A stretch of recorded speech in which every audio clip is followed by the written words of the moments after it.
Hello, beautiful people. It is Boy. Happy New Year. I'm looking forward to 2022, and I hope it's a good year for all of you as well. Now, I want to make this video because I had done a few reaction videos to the trailers of Encanto, and the reason why I haven't uploaded a reaction video to the movie itself wasn't because I saw it in the theater. It came out on Disney Plus. Yeah, 1 month after it was in theaters.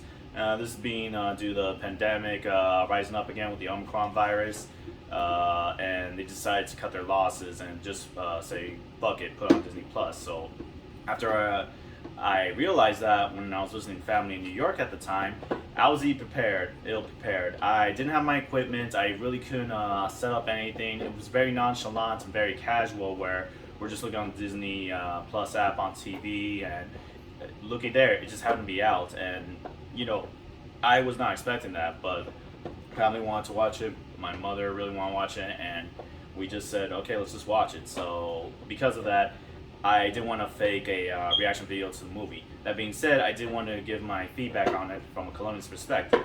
Now, right out of the bat, I do want to say I don't think this movie was perfect. Yeah, I know, but I want to give my perspective from a Colombian. It's not really a heavy nitpick. It's just something that I feel like a lot of people who review this movie might agree with me on. But right off the bat, I wanted to say the good stuff. I do feel like everything about this movie is fantastic when it comes down to capturing the culture of Colombia, like the music, the food, the atmosphere, the people. I was thrown off. Lemuel is a talented songwriter, and I was already excited because he's has a positive reputation when it comes to writing music and songs in general. And the fact that he was working on this film made me all the more excited to see it. That being said, they did a fantastic job overall with the characters, the environment, the animation. It was one of the most colorful things I've seen in recent memory. A lot of people have been telling me that they consider it to be their favorite Disney movie in a good and recent memory, and that threw me off. I was expecting a whole bunch of Colombians to naturally fall in love with it, but I honestly didn't expect it to blow up so much. I mean, it makes you think what it could have been had Disney actually marketed this movie heavily, and a lot more support come to it. It's amazing. At the time of this recording, one of the songs, We Don't Talk About Bruno, actually beat Frozen's Let It Go as a highest rated Disney song in the 21st century for the Billboard 100, and that's very prestigious and quite something that's a big deal for a movie that was marketed so little. That being said, I really like this movie. I genuinely was pleasantly surprised with how good it is. I fell in love with the music automatically. Colombian, Mi Colombian Encanto is my personal favorite. It made me very homesick. I haven't been to Colombia in so many years, and the pandemic interrupted a trip that I was planning to do, and I still haven't been able to go there ever since. I'm hoping this year I'll be able to go there and visit my cousins and stuff, but until then, I gotta wait and be patient. And with that in mind, this movie did a fantastic job. Sorry, it's my dog. Sorry, what was I saying? Anyway, yeah, this movie did a good job with a lot of things. It's very colorful. I was thrown off by the plot. It was very different than what I'm used to, not just from it being a Disney movie, but just in general. Spoilers alert, from this point on, there is no villain set up, which was a nice change of pace. It's not an adventure. It's all focused within this general area, and it's focused on domestic issue, general trauma from the grandmother. And there was a lot of moments where it hit home, and it would for a lot of Colombians. Throughout Colombian history, there's always been some kind of domestic war and violence that happens to the people of Colombia by different factions within the history of the culture.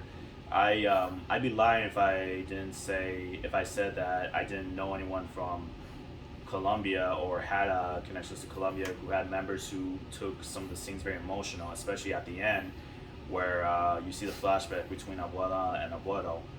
That hits hard, and that's a very serious issue that, while it's very different compared to back then, that is happening in different parts, not just in Colombia, but around the world. There are people who have suffered because of violence that happens in their country. And for me, that really hit close to home because I've heard stories and I've had those who are close to me from Colombia, whether family or not, who have a story or two to share about either it affected them directly or someone in their family going through the same who went through something like that.